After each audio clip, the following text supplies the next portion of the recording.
Oh, hello. Hi. As you can see, this week I'm in my house for once. Last couple of videos I was not. But there's actually an important reason that I'm in my house today, and that's because I don't want to get beaten up, because this is going to be quite a controversial video. We're going to be touching on some language issues, and I don't mean bad language, I just mean ordinary language.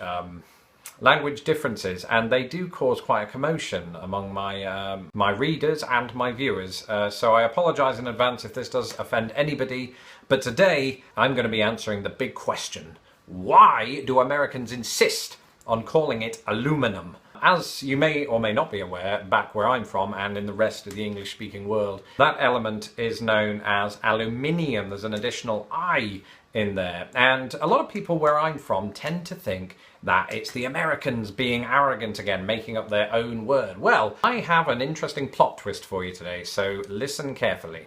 It all began, apparently, when... Alright.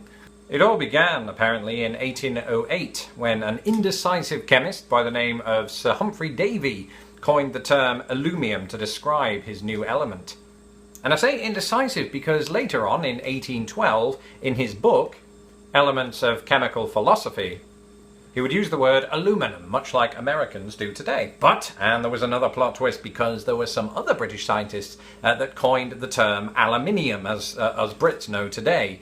And they decided, with a beautiful level of verbosity, that aluminium, for so we shall take the liberty of writing the word in preference to aluminum, which has a less classical sound. Be that as it may, scholars in both countries continue to use the word throughout the early 1800s. Only for the industrial boom and the onset of mass production to bring the word to national attention after it had predominantly been used only in science circles until then.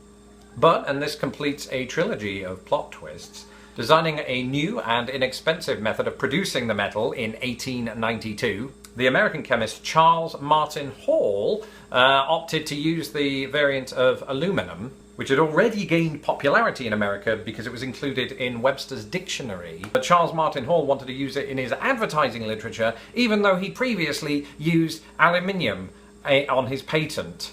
So, what is it with all they were really indecisive people, weren't they? Very strange. And so it could be argued that aluminum actually entered the American vernacular quite by accident. But that aside, aluminum would later be accepted as the official spelling by the American Chemical Society. And even though the International Union of Pure and Applied Chemistry accepts aluminium, its American counterpart has been accepted and is an internationally recognized variant. So how's that? It kind of felt like an episode of Mythbusters, minus the budget. We need more money. We need a bigger budget.